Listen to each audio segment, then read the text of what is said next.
We all good? Yeah, I think so. Perfect. Well, thank you guys so much for taking the time to be on my podcast. I really appreciate it. Yeah, thanks for having us. Thank you.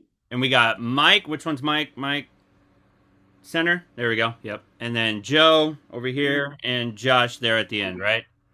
Perfect. Thank you guys so much. Everybody, thank you for being part of my podcast. Thanks for checking it out. Today I have Damage. Oh, man.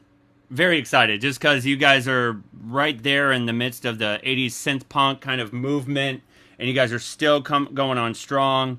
Yeah, you guys got your new EP coming out May 15th, which is How to Talk to Humans. Amazing, incredible. And then you guys got a May 16th gig in Orlando. Yeah, just tell everybody what's going on. Promote yourself if you need to, whatever you guys need to do. Yeah, sure. So last year we came out with a full album, Modern World, and it was our first full vinyl album. There you go. Yep. Since I mean, for like decades, Mm-hmm. But we took some time off. But Joe and I started playing again. We pulled Josh into the band. We've mostly always been a three-piece. Yeah. And so this year we decided to try something different. And Joe had a really great idea. I wanted to do a song called "How to Talk to Humans," and Joe really ran with that. He did electronic programming. Joe's our drummer, but he also is very talented at synth programming. Oh, so cool. he really got the thing. He's got more of an electronic, what I call dance sensibility, like very, very heavy beat driven. I more of a hardcore punk rock background. And we kind of combine the two. And Joe, why don't you talk about the concept or what you may be able to explain it better than me, how the genesis of this. Yeah, it's kind of a unique approach. I actually wrote the remixes before we got to the original. It was kind of like a backwards process. Mm-hmm. Yeah. I recorded Mike's vocals and I put them on top of a track I had at the time. And it just became its own entity. And we just decided, okay, we're going to take this project and move forward with it. But we needed an original that represented the band a little bit more than a dance floor dance track. Sure. So we used elements and certain elements and patches of my version, and then created a Damage mix. We called that the band version. Mm-hmm. So that kind of took its own life. So we have my versions, the band version, at which point I reached out to a couple remixers up here in the Northeast and contacted them, and they were on board right away. So we hired them for 2 club remixes, which are very deep, very powerful, hypnotic techno and cosmic techno mixes by Richie Dio and Milton Walsh. Mm-hmm. So once we got those mixes in, we had a complete package: 2 of my mixes, 2 remixes, and the How to Talk to You Humans band version. And then Mike threw in his original carriage horses to top off, to really hone in the Damage sound and bring it back to what we were, incorporating all these new elements and pushing the band forward, because that's what technology is all about. We have the tools to make things sound futuristic, but keeping our our aesthetic and our roots. Yeah, it's a very different record for us. We've always come from a hardcore thrash background, incorporating analog synthesizers with live drums. And this is, I think it's going to be surprising for anybody who's familiar with Damage and listens to it. It's a very listenable, very infectious dance kind of groove that would be very, very much at home in a club. I like listening to it myself because the remixes are so different than anything I would conceive of. So it's really fun for us. Totally different direction. I think it's a great album just because with this podcast, I'll talk with, people who are involved in the electronic scene and the goth scene. It's just kind of like a little bit of everybody, but my heart was always synth punk. That's kind of my favorite, electronic and punk, everything kind of come together. And what's great about this album is that you got the synth punk elements, and then you're going, okay, well, here's some electronic. Like, it really is, you guys really did kind of bring it all together with this EP, and it's such a great, like a great EP. Just because you got your synth punk elements and the electronic. Tell me about the songwriting, like lyrically, as a lot of social. Is it got some political commentary as well? It's very social, but is there any political elements to it, or are you just kind of keeping it like? Are you guys keeping it vague? Like, kind of tell me about the lyric writing process with this one. Yeah, sure. Well, I'm going to start with Carriage Horses, Yes. which I think is a really interesting track in the fact that anybody playing this at a dance club, when they hit Carriage Horses, it can be like a punch in the face because it's a straight ahead hardcore tune. Yeah. And so we kind of thought that was funny. Yeah. But Carriage Horses is, we were originally, Joe and I are from Orlando, Florida. We always have considered ourselves a Florida band, although we've lived up in New York for quite a while now. And, I live in Brooklyn, Joe's in Manhattan. So this is, Carriage Horses is the most New York specific song we've ever done. And it is very, it's a commentary on society. It is somewhat political. Mm-hmm. It is political, but it's more about what we choose to do to each other, and really the metaphor of carriage horses, which in New York, if you're familiar with around Central Park, every year they come out with these stories where these carriage horses for the tourists, that, are abused, just dropping in the summer heat, and it's really unethical. And they talk about it, getting rid of it every year, but they never do, because it's what everybody is complicit and willing to put up with. So it's a metaphor that's how we are with if we're that way with horses, that's how we are with people. And so that's where that song comes from. I do like it, although the lyrics are rather grim. Sure. I do like the fact that it is the first song I think I've written from a very New York perspective for Damage. And then How to Talk to Humans, we really, it came together. It was a bit of a zigzaggy route. Mm-hmm. And I think Joe and I were just talking about, we thought it was really interesting. Obviously, with social media, with younger generations losing the ability to really interact and talk with each other. And so some of the lyrics and the enunciation of the lyrics are almost an awkwardness with being human. Yeah. But along the way, I think because we were working on it for a while, I started interjecting themes of kind of like big tech companies.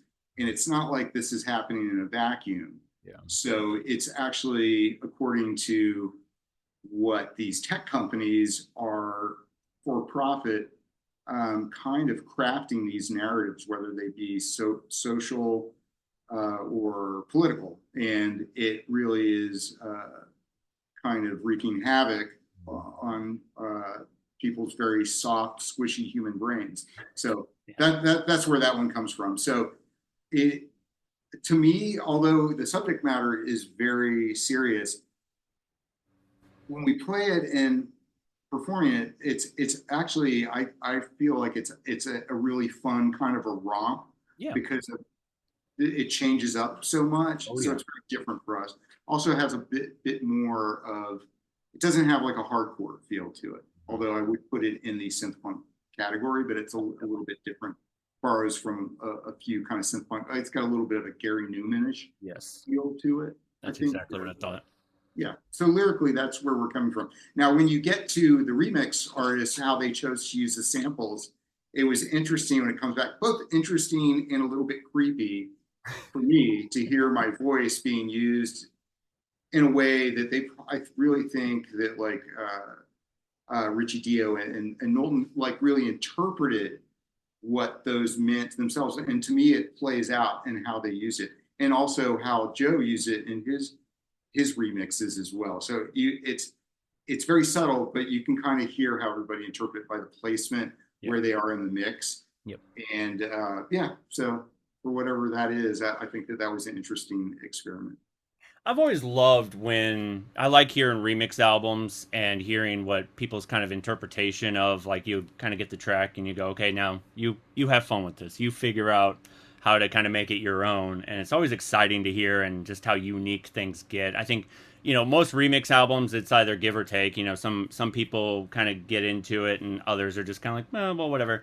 But for me, always been like a fan of, the sort of industrial electronic scene. And even when I would get like these compilations, there was always, this person did a remix of that. Or if you get like a two-side where it's like, one artist has their song and then like they'll have like one artist song. Like, for example, it was like a White Zombie and KMFDM, and they have their own song, but then the other ones remixed it. And it's always unique to kind of hear something like that where it's just like, oh, that's really neat. So I was like, I love being a fan of like hearing those things and hearing kind of the stories behind on how they decided to create that.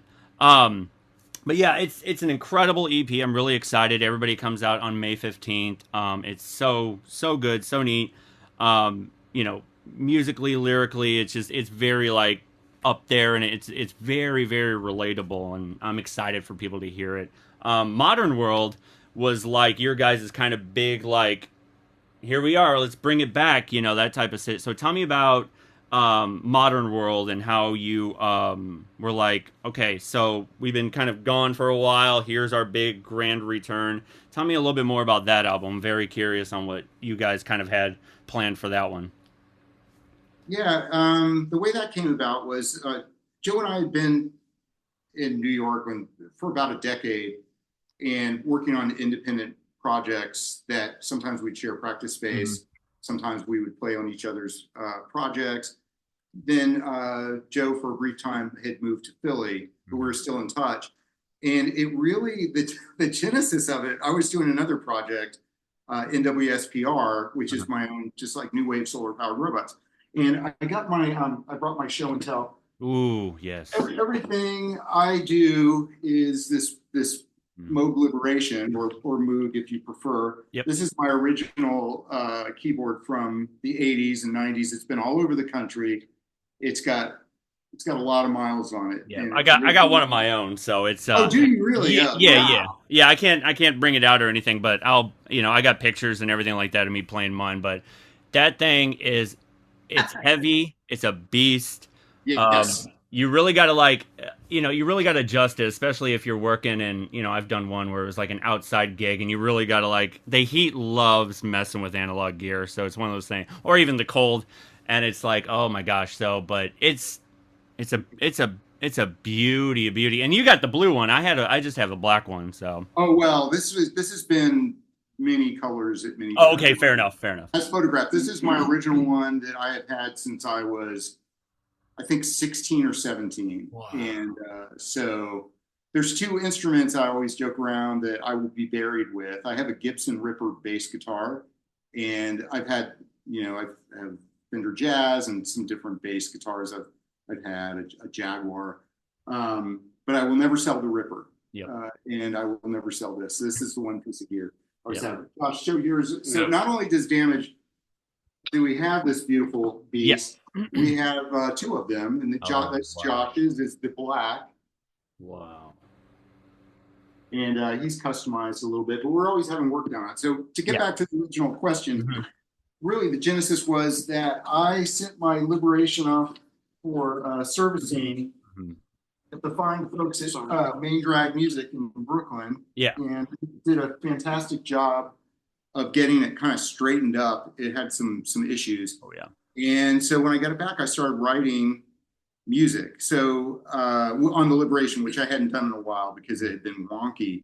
So I'm running it through distortion. And that combined with my advanced age leading to anger, I think that happens to all of us as we get older, crankiness.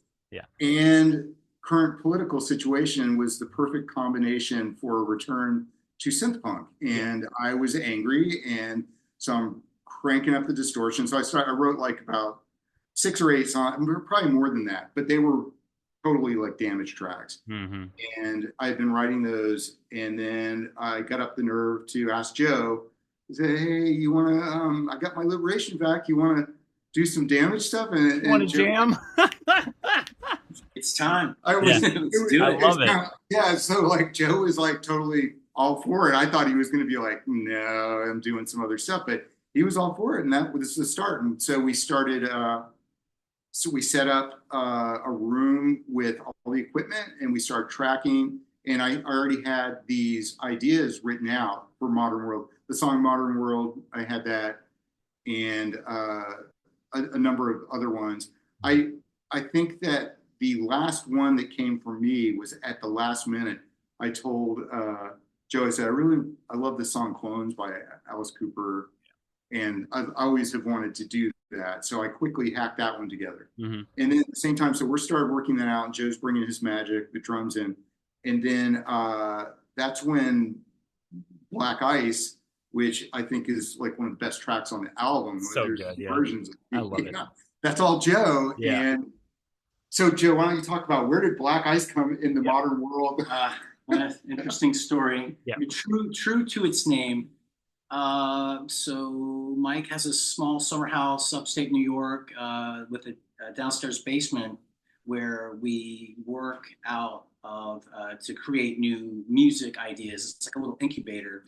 So I was planning a weekend trip up there, and we were in this crappy little rental car with front wheel drive, very small, very lightweight car heading into the mountains in the dark. And we drove right into a hail and sleet storm, and the car just sliding everywhere. We were hitting black ice basically. And my wife and I, Bianca, we were terrified. Mhm. We had to slow down, speed up, slow down, speed up. So basically, when we got to Mike's place, I immediately set up the gear and just released all of that tension and just went to work. Mhm. I had these ideas, I was all wound up, and I spent like the next 12 hours ironing out Black Ice, the music programming, and then I had this idea of re-recording the uh, the Shepard Smith news story about Club Spacefish. So Yeah. So I yeah. tracked the entire thing, and then I just started cutting it up and then placing the vocal snippets and the various dialogue to create the lyrics for the track. Yeah. And I think after a couple weeks, it was done.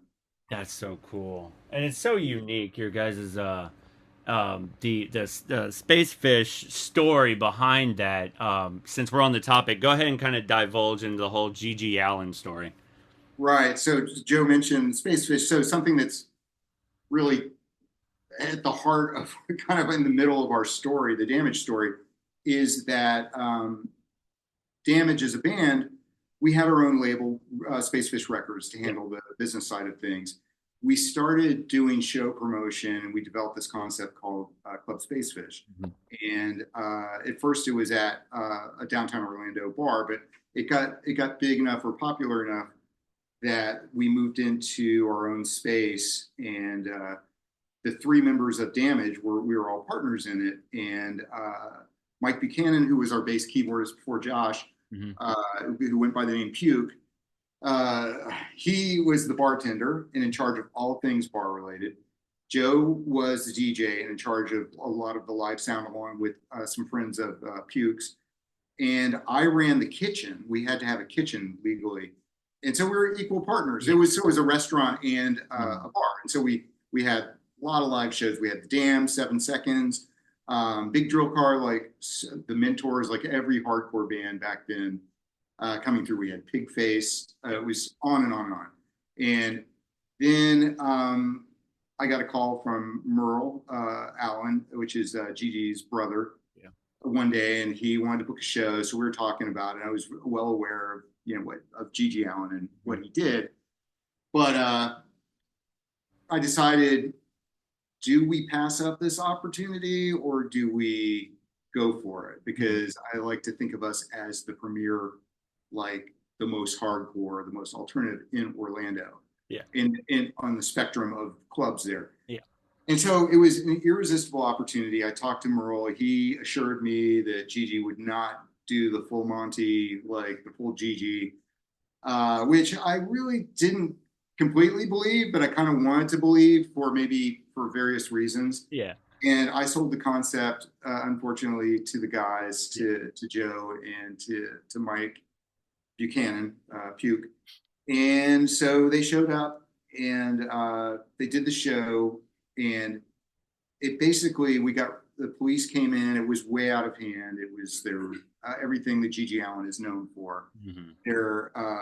The police came in and they shut us down that night. But then the next week, we had the ATF rated us, seized our license. We had a news crew come up with a young Shep Smith or Shepard Smith, who was to go on to become famous. Famous, yeah. Possibly launched on our backs. This was breaking story. It was 1991, and it was a huge national story. Yeah. I was talking to CNN. We were on the High Times. I think we were number 2 on the top 10 cool things, or top 15. I was in the back cover. Club Space Fish. We were on Rush Limbaugh. Was talking about the destruction of American youth and what this meant. And Paul Harvey talked about that he just was speechless, which hurt because I loved Paul Harvey at the time. It's like, not you, Paul Harvey. But yeah, it was a big story. But anyways, it ended up we couldn't recover from it. They had seized our license. We had to go to a court hearing, and eventually, so I think the stress of it in some ways broke damage. Yeah. And I like to think of, in my mythology, is that the 3 of us went asunder to the far corners of the earth, with Puke going to Australia, Joe departing for Atlanta, and I going to New York. And it really kind of scatters. But the reality is, it really happened much slower than that. The club closed. Joe and I started playing in another band. Joe's playing drums, I was playing bass. And Puke and I were looking for a potential new club venue, but that never happened. So then it kind of did lead to why Damage had stopped working. It was a lot of stress. Yeah. So that's the Gigi Allen story, and it's a big one. I never wanted to talk about it. For like 30 years, for however long, I had people always saying to me, "Hey, there's a documentary," or "Hey, this news clip is really big on YouTube." I wouldn't, in that time, I got married, I had kids. I never would talk about it. I would never talk about it. When Joe brought up the subject matter, I was like, really, no, it made me sick. And then all of a sudden, I started listening to his track, and his track was amazing. And it like really kind of, I think, was therapy for me, because it's the first time. Now I can talk about it all, but I really seriously never talked about it. And so I kind of pushed into it. So for me, lyrically, the lyrics are really exactly how I felt, what had happened to me. So, and I remember when I first played it for Joe, my lyric, and you're like, whoa. And I think it was a direction that was different than what he expected. Yeah. And it just all kind of gelled together into a track that's very important to me, because it's a catharsis on, it's kind of like a coming together of what happened, and how that changed our trajectory. And so I like to have it, and it's done, it's gone. And I would like to, in the future, there will be no more Gigi Allen related. Well, thank you for sharing that with me. I appreciate it. So that's anything you want to add to that? Yeah. The process was definitely cathartic. Mike and I just kind of had that bottled up in us for years, and I didn't realize, there was a lot of like stress and anger. I think the track, strange enough, kind of helped us release that. We could talk about it and, listen to it and work on it. And it was a bit of a closure. So, but what's great to talk about is Club Space Fish at the Beach Club. Those were the days. That's what we want to be remembered by, breaking all these great bands on tour. We were the tour stop and for the underground rock bands in the country for Orlando. Yeah. And I'm hoping that's our legacy and not the GG. Of course. Yeah, and that's one of the reasons we're doing this reunion, this Club Space Fish reunion show with some of the original bands. Is there were a lot of people involved with Space Fish, like 30 people involved. It was a big thing, and the Gigi Allen stuff gets a lot of attention, but that was not what we were known for. Everything was a very positive DIY scene that we were open to trying really just about anything, like mixing different kinds of music together. So Yeah. No, it's. I mean, again, I appreciate you guys sharing the GG Allen story. And your guys' story is way bigger and way heavier than just that simple GG Allen with your guys' label and with the music and it's one of those. It's so surreal that I'm talking to you guys just because synth punk has always been one of my favorites, and a lot of people will kind of put you guys on the same level as like Suicide or the Units or Screamers or something like that. But I think you guys really just kind of found your own element. You guys really did kind of go. Not only do we kind of have this sort of Orlando scene away from the sort of New York and everything like that, but you guys really, Synthology was a great introduction album for me to listen to, and it just was like, it's such. I don't know. I feel like I'm just kind of geeking out, but let me go ahead and move on to the to the questions. Um, Tell me about.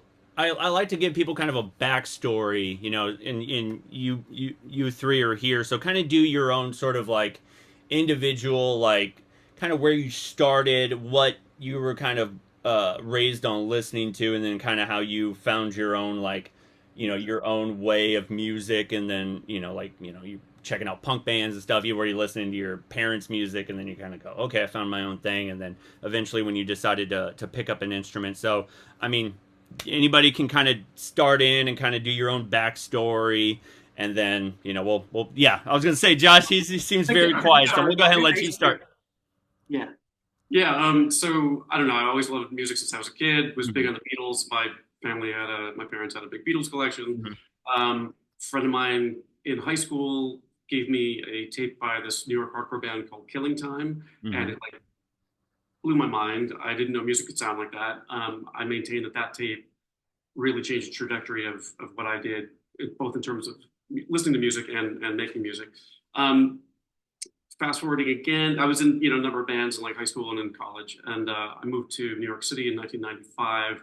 Within a couple of years, I had put an ad in either the Village Voice or the New York Press or one of those uh, free publications, basically seeking band members. And the idea of what I wanted to do at the time was something that kind of blended punk rock and electronics, because I had an interest in both of those things, and I had an interest in the intersection of those things. Yep. Mike saw the ad and responded, and that's how I learned about Damage. And I was immediately just like transfixed. I was like, this is like, what an amazing concept for a band. I was aware already of the Units and the Screamers, but beyond that, the internet was in its infancy, basically. So, there wasn't a whole lot of niche synth punk material to be found at the time. So this was, it was just a really cool new discovery for me. So we ended up being in a band together called United Magnetics. It ended up becoming more of a conventional band. We kind of ditched the notion of the electronics over time. And then when that band ended, Mike and I continued on with another project that was a little bit more true to that vision of like blending punk rock and electronics. It was a short-lived project called Microsurgeon.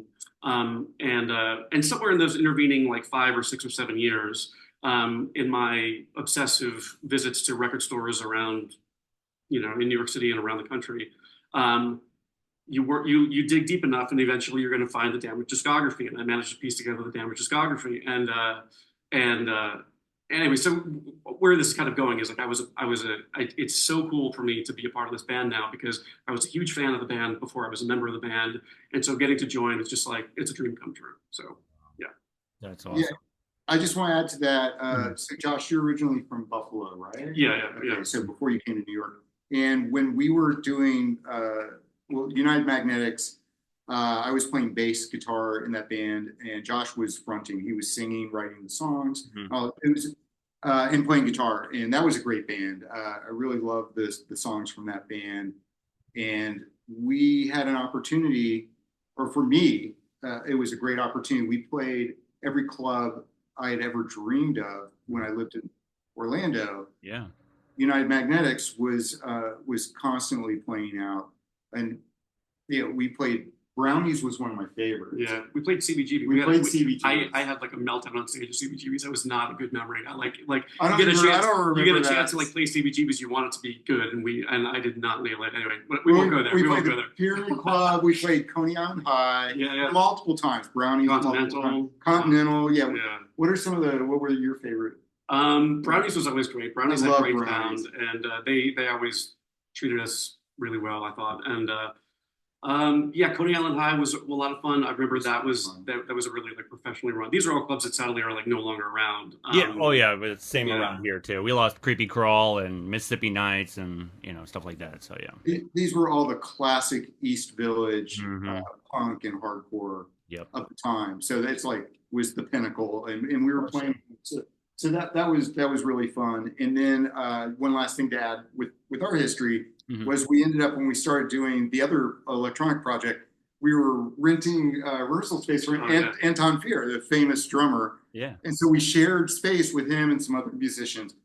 And for what it lacked in achieving any productive material, it far made up in stories that came like a lifetime of stories that we laugh about. And I tell people who don't even know about but anyways, that was a very bizarre, and that was in the Lower East Side, and that was a really kind of bizarre chapter. I think we were in the basement of a barbershop or something. Yeah. And it was Anton Fier. Yeah, Anton Fier. I don't want to speak ill of the dead, but he was a character. He was yeah, there was friction. Ultimately, underneath it all, he was a good guy, but he was extremely buttoned up and fastidious and had a lot of opinions about a lot of things that you wouldn't think people would have opinions about, like why is that monitor wedge in the space? Well, because it's a practice space and we have this unit of gear and that's where it sits. It's just strange things. So there was friction, but in the end, he was a good guy underneath this sort of gruff exterior. He came in one time and Josh and I both had our liberations on. Yeah. And which in some way felt like really shameful and embarrassing because all the bands in East Village were like punk rock hardcore bands. And he opened the door and Josh and I were like playing our guitars. That's not what it looks like. And I said, it's seriously, if we had been having sex, it would have been kind of less embarrassing. And so we're doing that. And then he comes in and he started talking about, there was a ceiling fan with these balls, the little chain. Yeah. He said that he didn't outright accuse us, but he said that the chain had been getting smaller and somebody was stealing the little spherical balls. And we're just like, we were speechless. And we're like, no, we're not taking the little metal balls. And I can't believe he came this close to discovering our little metal ball. Yeah, it's like, he's like, are you? He was like, you had to know him, but he's like, are you shortening the chain? And he look at you, kind of like that Larry Gage look. But he was I think stoned out of his mind.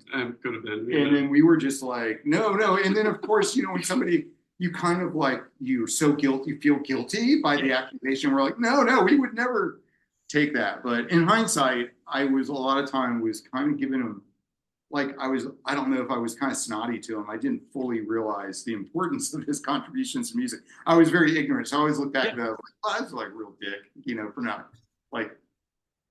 because we kind of thought about taking some of the balls off the chain after that. Just because we kind of but we did not. I don't want to just to kind of add to it, but you're like, God, nah, I don't want to mess with the guy. So all right. Well, anyways, that took us down that road, but that was our shared history. That's cool. Joe, why don't you talk about go for it. Your musical background? Sure. Let me see. I was born in Miami, Florida. Had a great youth. Listened to a lot of records with my dad. My dad had a music room.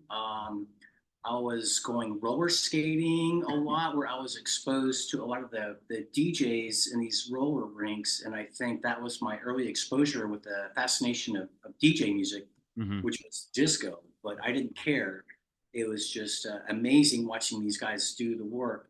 So I had an upbringing of DJ exposure, jazz. I started taking drum lessons at the University of Miami with Professor Harry Hawthorne. And your father's a drummer. Well, he can play. He could play drums, but he Okay. wasn't like active in the music scene. That's how my dad was. Like I was more of like I furthered my drumming. He's just kind of dabbled. That was pretty much it. But yeah, I get it. So Yeah. Yeah, my music mentor. So Mhm.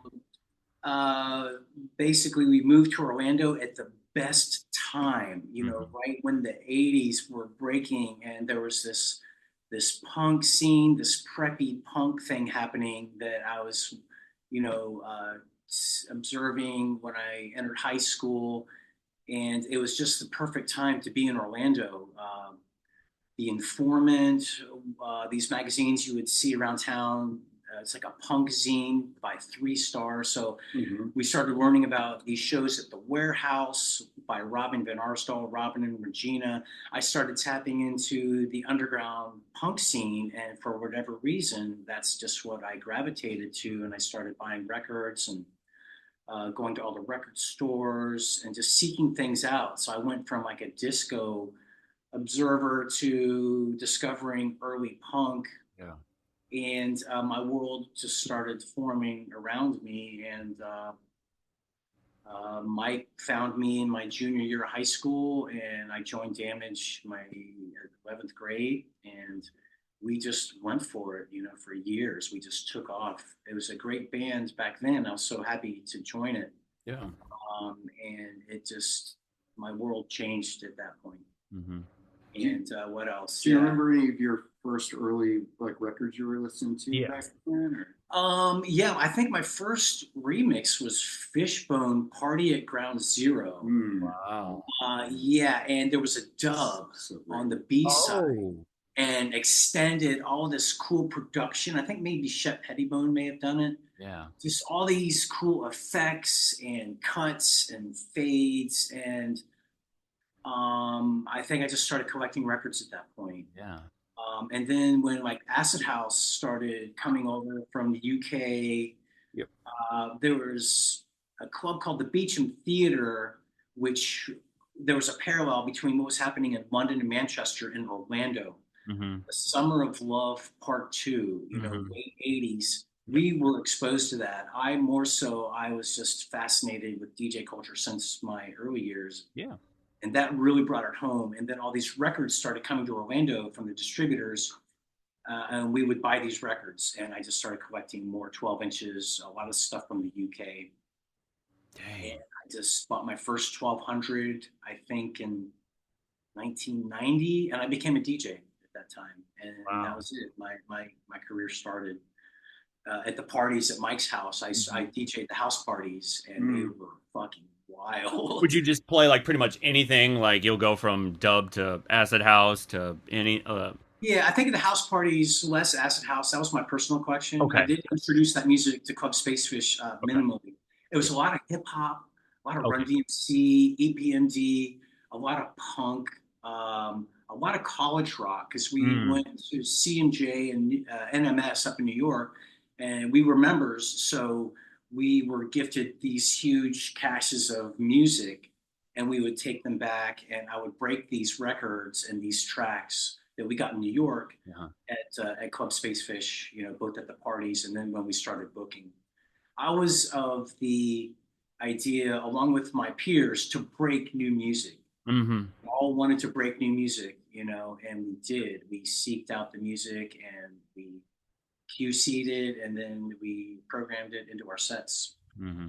Wow. Yeah, my it's just kind of like that's how it all transpired. That's amazing. That's really cool. And so, yeah, because I mean, I've always been one of those people that like I love introducing like new music to people, like new, whatever's kind of like on the cusp right now or whatever. And that's just and what's great is that your guys's club Spacefish is that again, you said a record label, but you guys were like, okay, we'll have punk bands here, we'll have DJ nights and club nights, and just kind of bring this culture to Orlando. And I think that's such a great story. I love that. That's so cool. There was a time in New York when we would go to New York, we would go to like the Cat Club or some of these venues that were hosting bands, and you would see everybody. You would see bankers and suits. You would see punk kids with mohawks. You would see college students all at the bar. Yeah. And I think that was really impressive back then, that where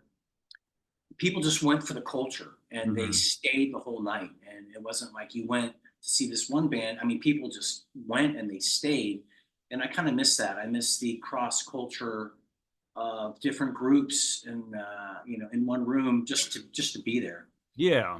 And I think it's kind of coming back around a little bit the more I talk to people, because I always felt like it kind of faded, even in like, my at my age, where it was just like, it kind of came and went, and we had something kind of going in like the 90s and the 2000s. It felt like everybody just kind of went in their own little direction. Everybody kind of had the punks and then the goths, and then all of a sudden I'm starting to realize that, I don't know if it had something to do with like COVID, but then all of a sudden it's like everybody's kind of coming together again, and it's kind of like everybody's kind of bringing their own, it's like a music potluck, if you will, where everybody's kind of bringing their own little thing to the scene, and you're starting to realize that there's more, punk bands are kind of coming together with like live electronic acts and stuff like that. So it's like, it's good to kind of like, I think it's a rebirthing of like everybody just kind of coming back together again. I'm really excited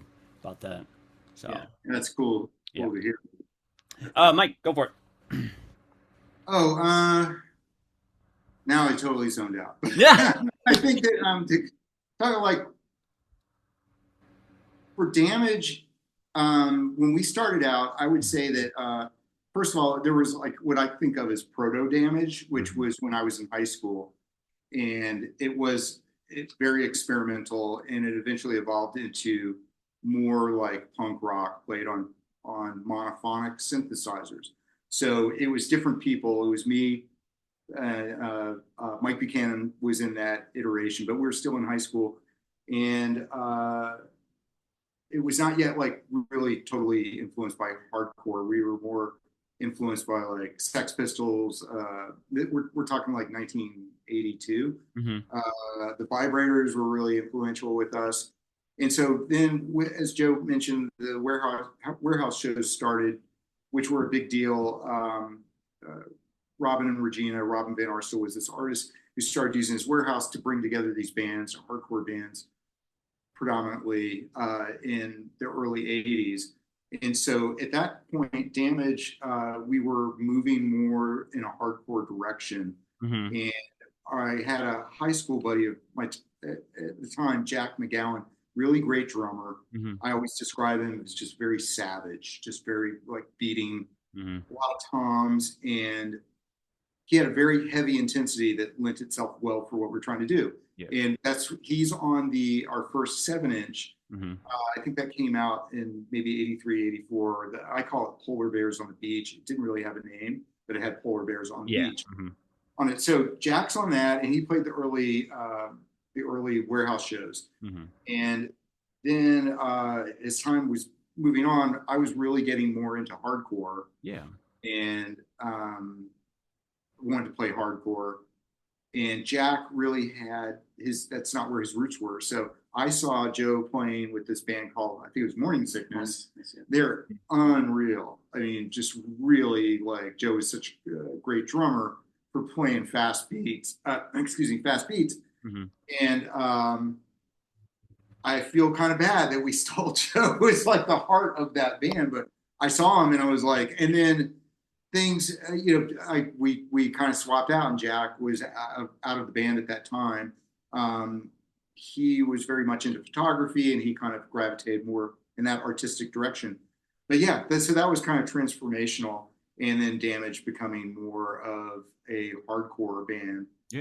And so at that time, I had been, early on, I was listening to like some of my first, I was very passionate, like very strong musical interest in Devo, early Devo. Then I discovered the Human League, and they blew my mind. And it was the Travelogue album, and then later on I got an earlier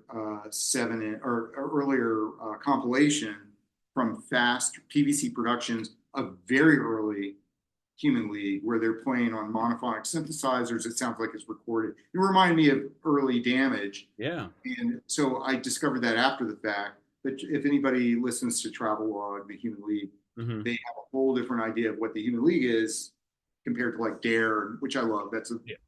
But I was very much in the Human League, Devo, but I was also into Battalion of Saints, Minor Threat, Dead Kennedys, more and more hardcore bands.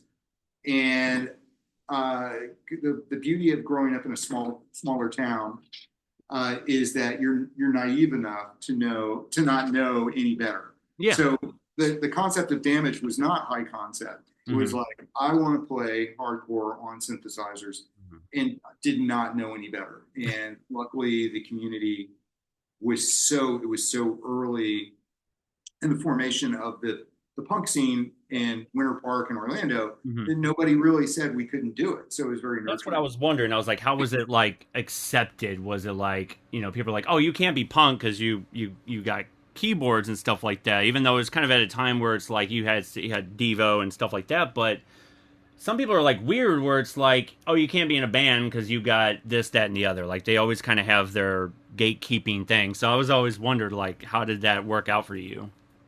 So in our local community, excuse me, playing these warehouse shows, we would play with some great bands. A band called Descent, which was like a skate punk band, outstanding. A skinhead band called the Bully Boys, which later became a really big Nazi skinhead band, I believe.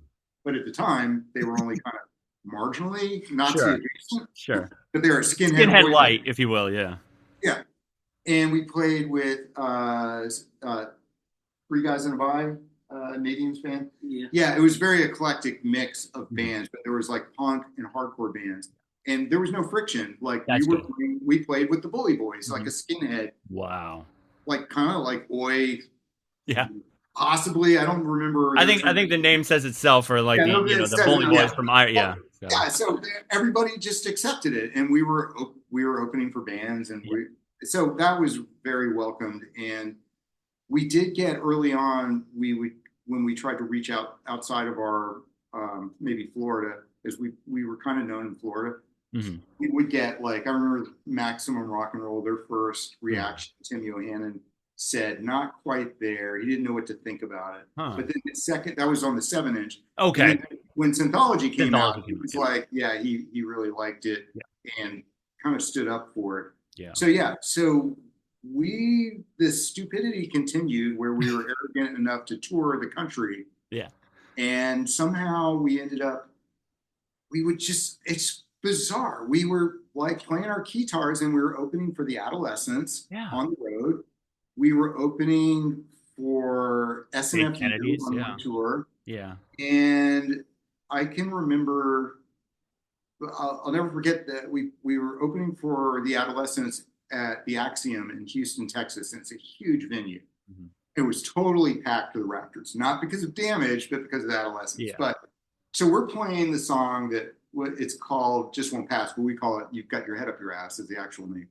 So we're like, I just remember that it's this total thrasher, and we're playing that, and I could just look at the faces of the punks coming in through the side door, and there was a pit, and people were just like, and then they're like, they could not tell that was coming from keyboards, and it was just like the look of shock, but total acceptance. Like we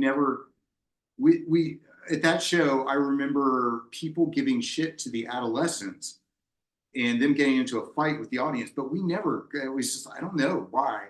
It was so weird and disarming that, we had a pretty good run. Probably one of the biggest shows, we played at City Garden in New Jersey, and the bill was,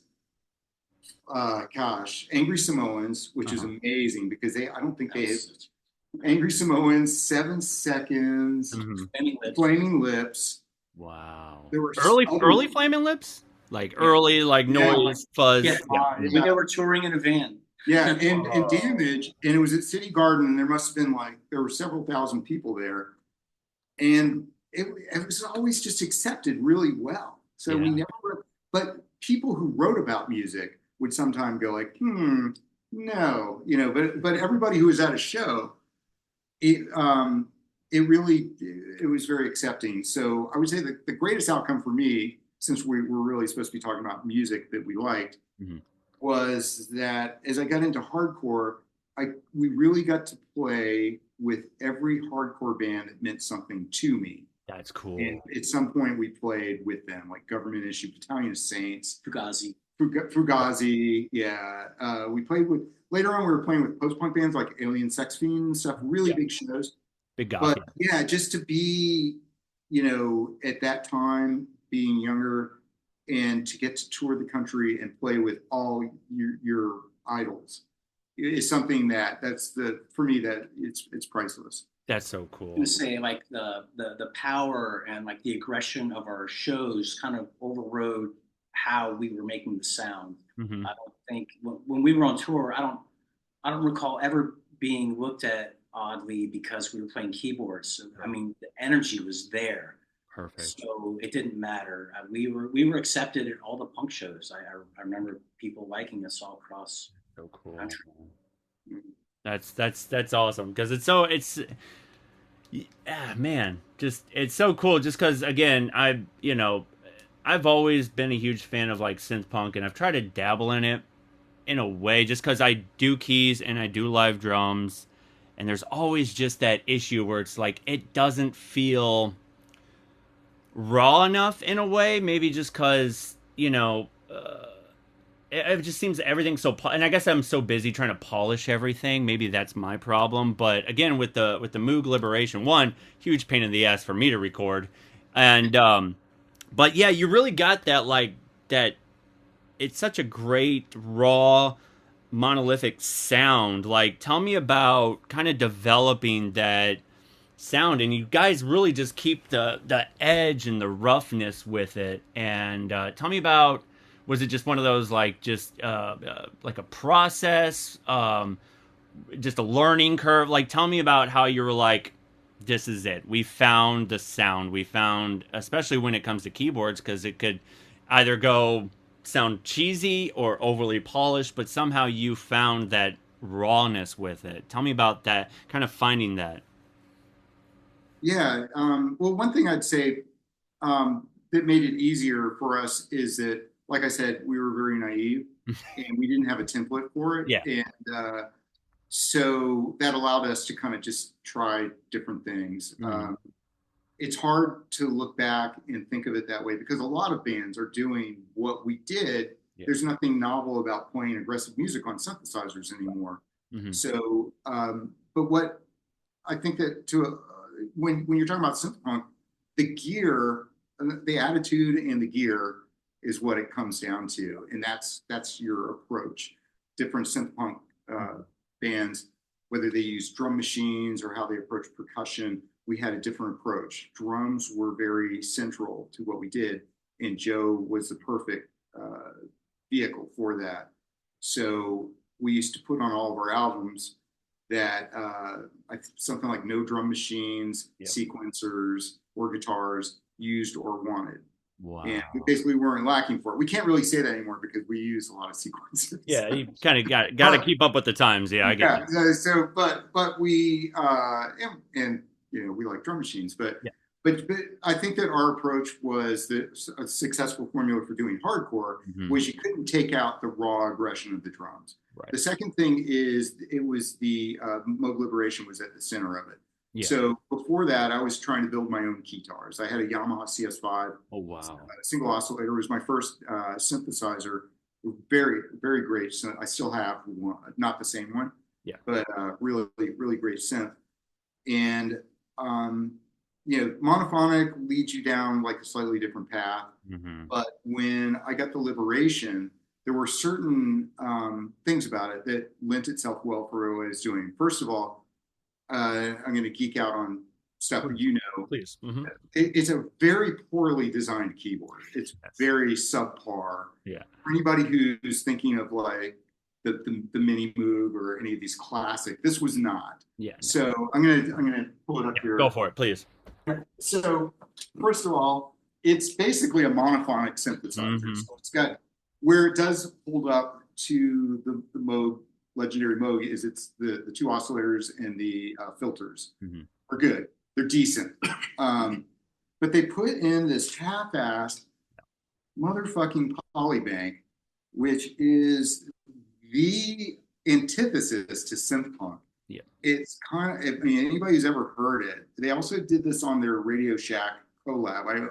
The synth that they did with Radio Shack, they did it on the Moog Rogue, not the Rogue. It was, do you remember which Moog did they? Let me pull it up. You can go ahead and continue. I'll go ahead and use my phone. Anyways, so the polybank sound is just like, it's like a totally raw tone bank that doesn't interact with the pitch bend strip.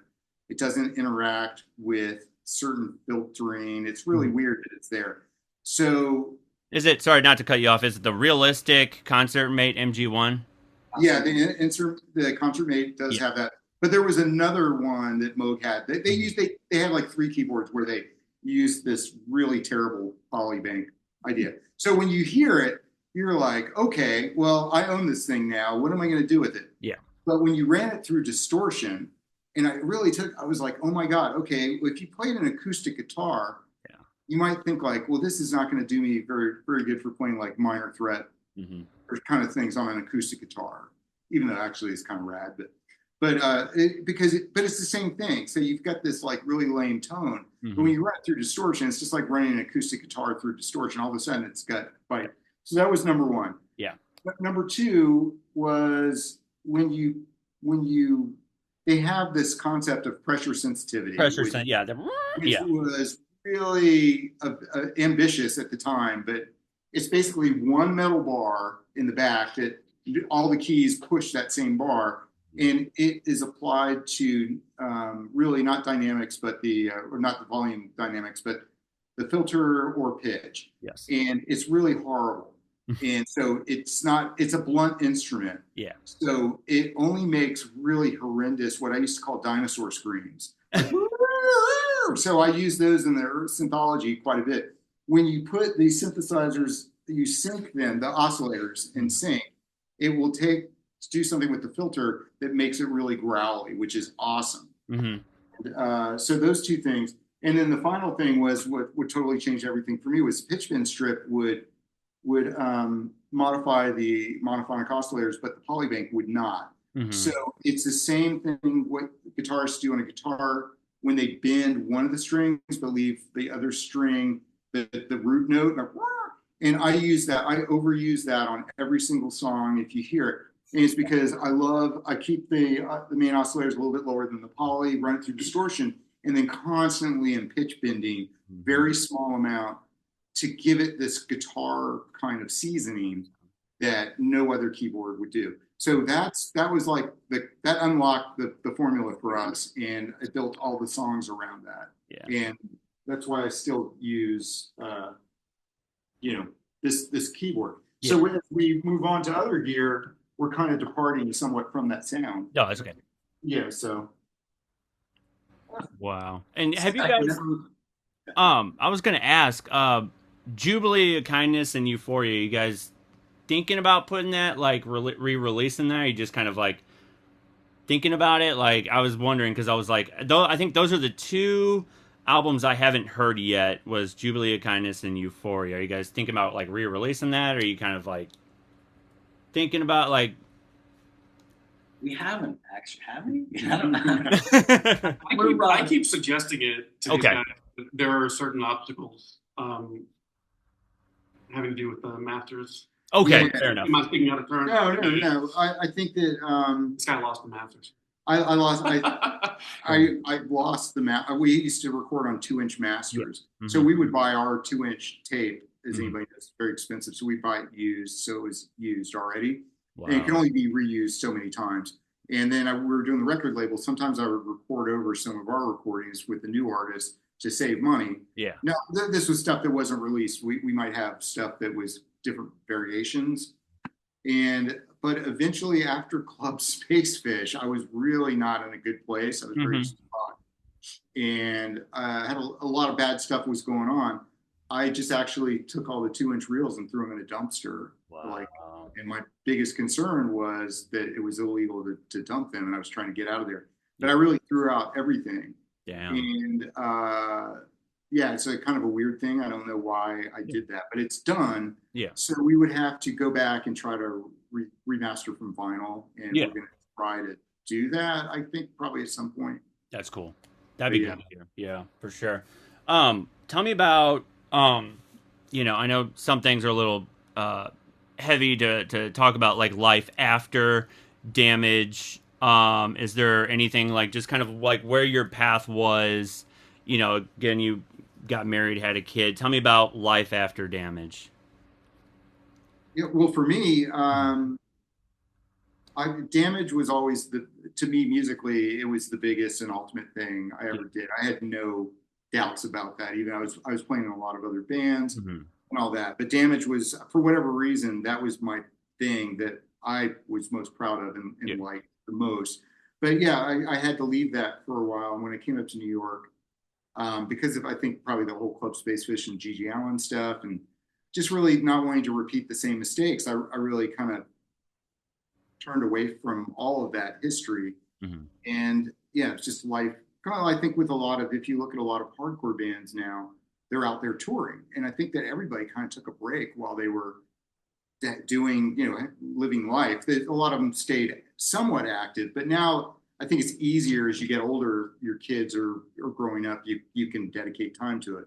Oh yeah. But yeah, so I kind of, during I guess, the gap years, I was extremely happy falling in love with my wife, and Mhm. we had two kids, and we had bought a house in Brooklyn, and I was playing music with friends and a couple of bands, and met Josh, and I was very happy playing music with Josh, and That's cool. but I just got more and more into that. I also started a tech agency called Cyber New York, and we work with independent film and like streaming and e-commerce. So I got really into that. I went on to start a film festival, the Brooklyn Sci-Fi Film Festival. So I was very busy doing a lot of different Cool. Yeah. things, but I never lost the connection with Damage. But I thought it was kind of like I didn't. My only regret was I didn't come back to it sooner. Hmm. The wasted that much time. I always kind of felt like that I would, but I didn't know how. I think you came at a pretty good time now, just because synth punk is kind of on another rise. I've noticed that with a lot of artists where, it kind of came and went, I guess, depending on certain artists and certain projects. I think, with digital hardcore, there was kind of that, with Alec Empire and Atari Teenage Riot, there was kind of those elements coming together. But now it's like you kind of had a good time where it's one, it's on a rise, but two, you also got the advantage of like Bandcamp, where now you're like you can kind of find like-minded artists to kind of go, okay, we're kind of in the same genre, same, and it's really like been great just because I'm discovering new and old artists in that same element. And again, more people I'm talking. I mean, there's an artist, Nate No Face.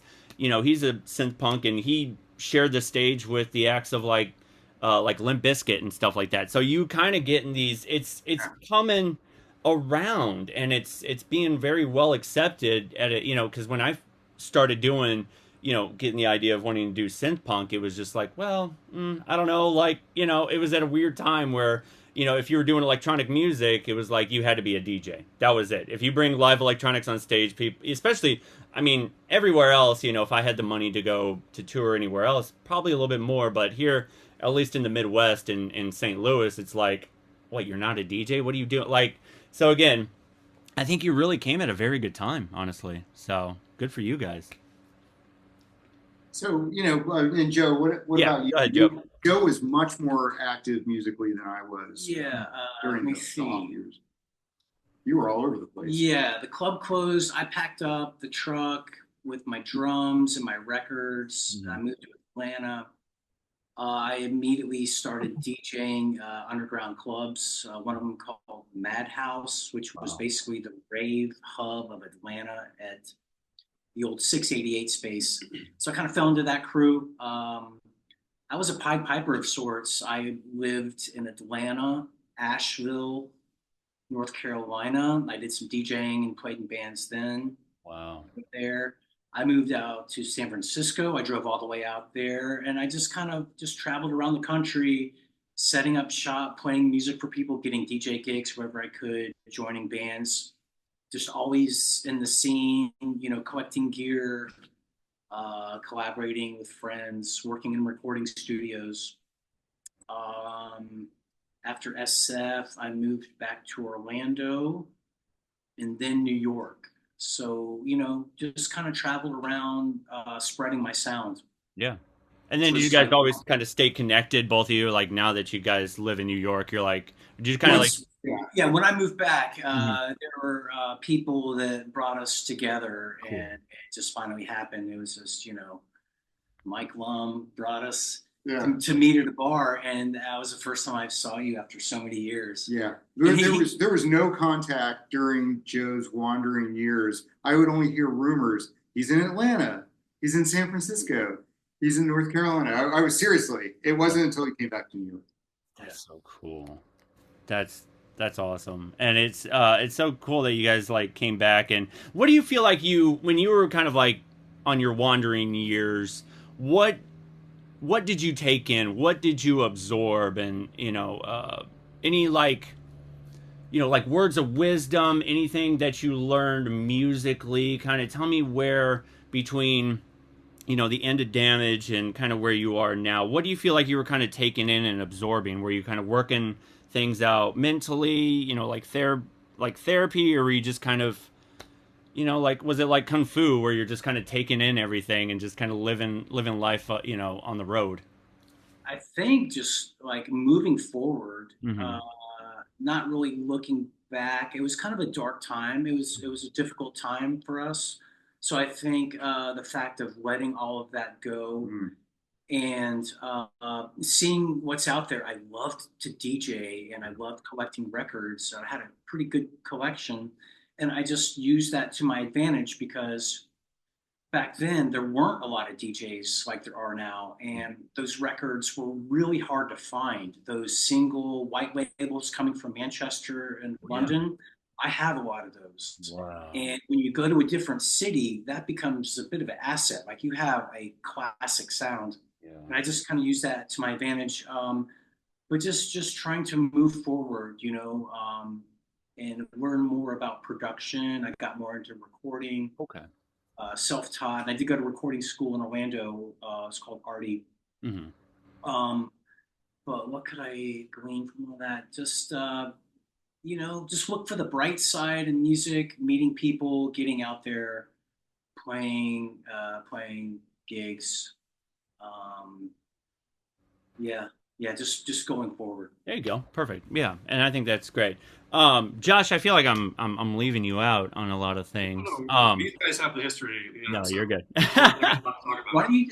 Your side project. I've only known Josh for what 25 years. Yeah, so kind of go into like 30 years. So Josh was on top of the Game Boy scene in early New York City. I think that deserves a little talk.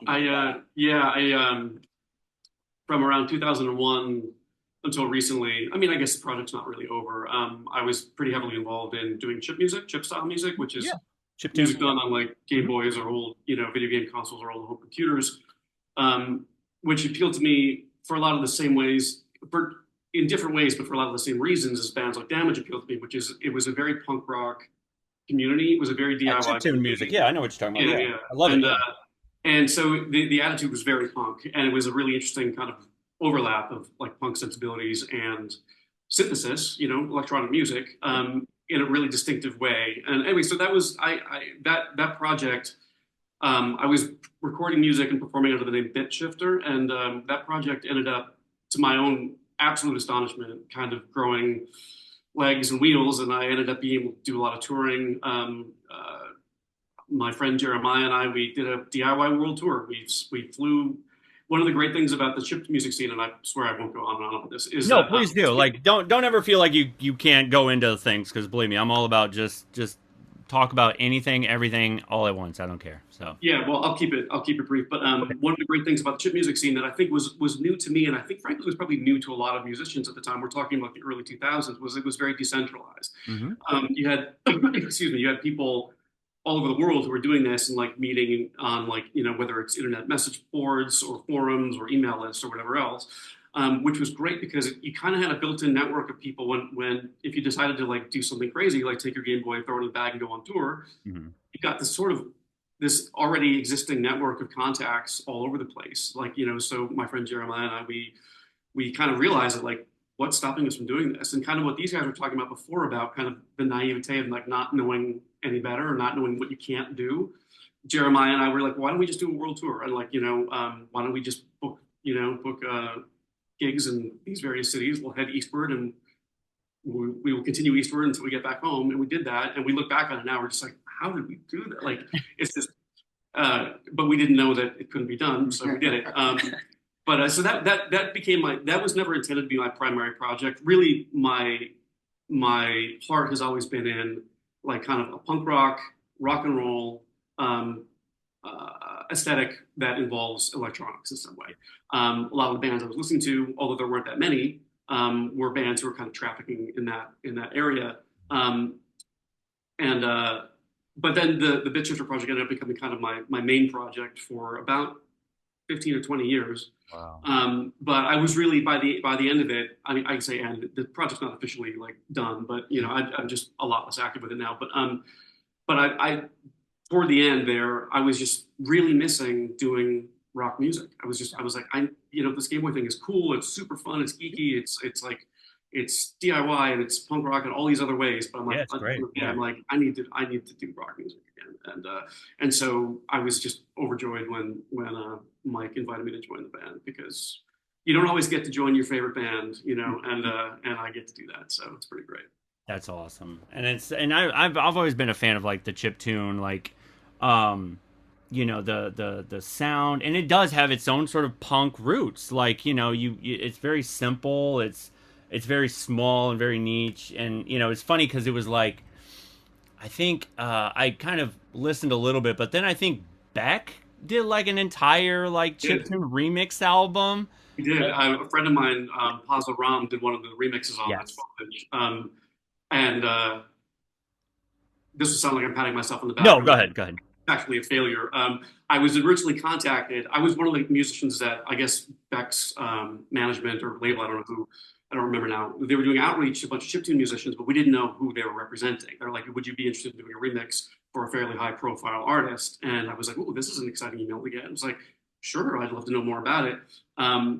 I never heard back after I asked more about it, but my friend Jeremiah did. He didn't end up completing his remix, unfortunately, but and a number of other people that I knew. But yeah, it was interesting. It was an interesting moment when Beck started taking note of chip music and incorporating it into some of his music. So it was pretty neat. It was very validating in a way. And because I remember when I first got that email, I was thinking like, well, this is promising, but it's really going to depend on who we're talking about, because if they were like, yeah, it's Hoobastank, I'd be like, no, I'm out, but like Beck is one of the few artists I think then at the time that I would have been like, okay, yeah, that works and that fits. And I if I'd had the opportunity, I definitely would have done that. I would have jumped at that opportunity. Yeah. I did get an opportunity to remix the Units officially, which is awesome. I was in touch with Scott Reiser from the Units from back in the MySpace days when I was like hungrily searching for synthesizer punk rock. Yeah. And then years later, he contacted me about doing a remix when there was this remix compilation called Connections, and I was overjoyed. So anyway, I've gone on a little bit too long about chip music, but no, you're good. That's where I've been spending. That's what was occupying most of my time for between like 2000 and to the present day. That's awesome. I'm happy to be getting back to rock music though. No, that's great, and it's chiptunes have always been one of those things that I've always had fun, because I've always been I love kind of getting into like these sort of weird subgenres, and when it comes to electronic music, like electronic music has always kind of been my heart, and then it kind of goes it goes here, it goes there, industrial, synth punk, everything, and then it kind of gets everything in between, and it's just so funny. Like chiptune doesn't come up very often on a podcast, so it's just like that's so cool, and it's just so much fun. trying to think where to go kind of in this direction.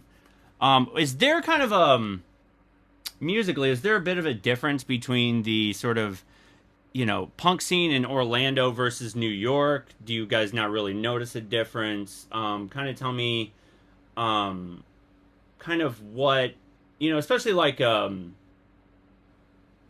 trying to think, like, not so much like, kind of, I'm trying to think where to, I guess, yeah, we can go with like both like the sound versus, even like the, the scene itself, the people who go and are part of the the music scene and the punk scene.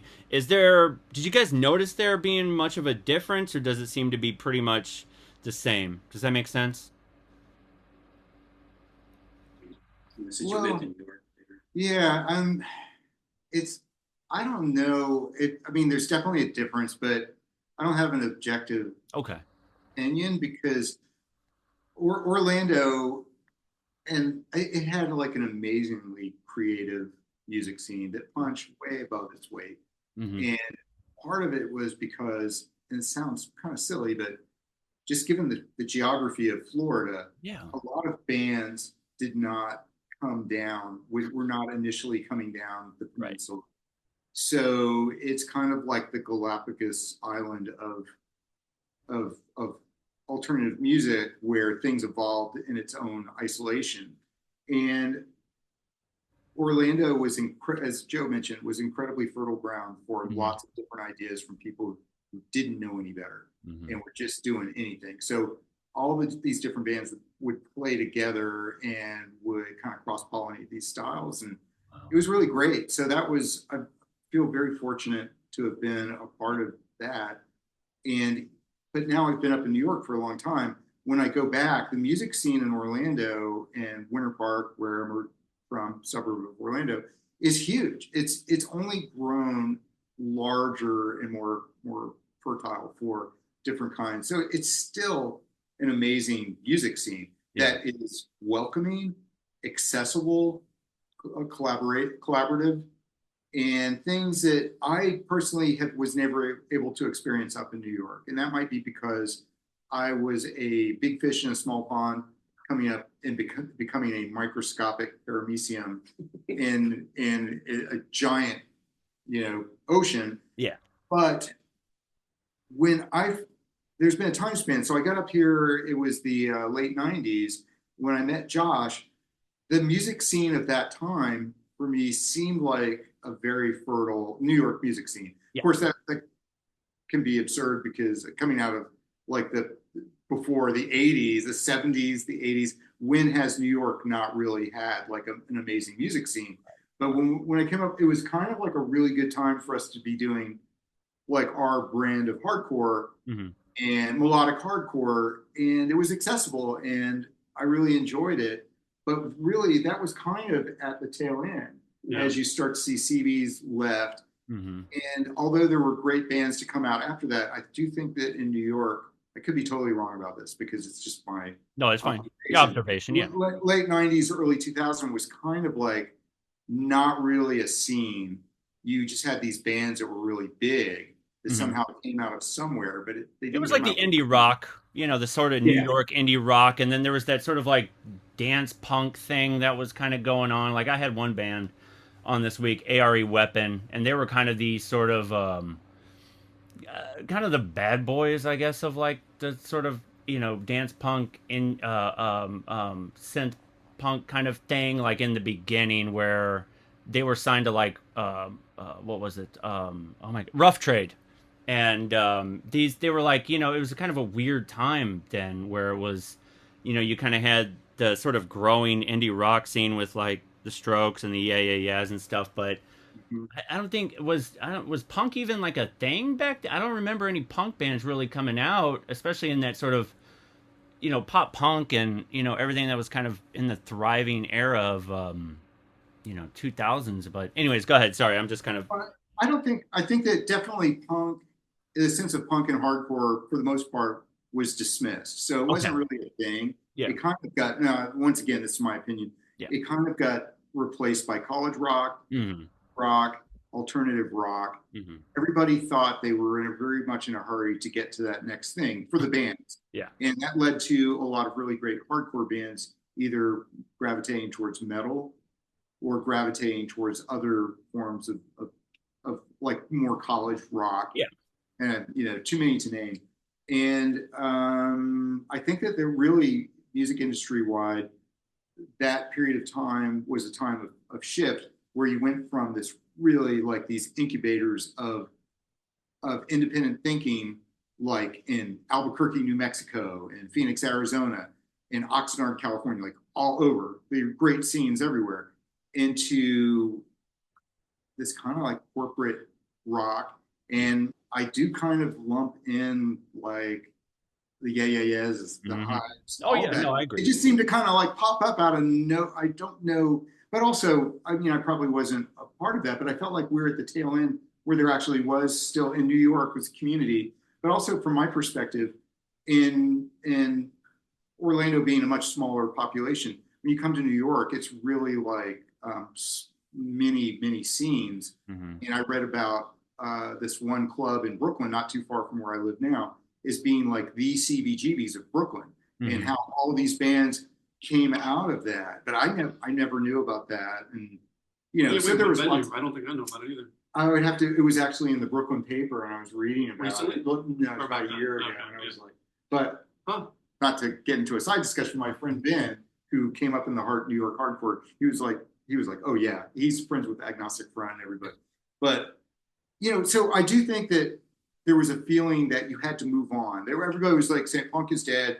You got to move on from that. It's not the way it is now. Now it's punk and hardcore have been accepted as this is not a phase. These things exist a lot, right? It's not a phase, Mom. Yeah, exactly. It's not like, in this, that to me, music had like life cycles that it almost like maybe by commercial nature had to die. Yeah. Like you had album oriented rock, and you had disco.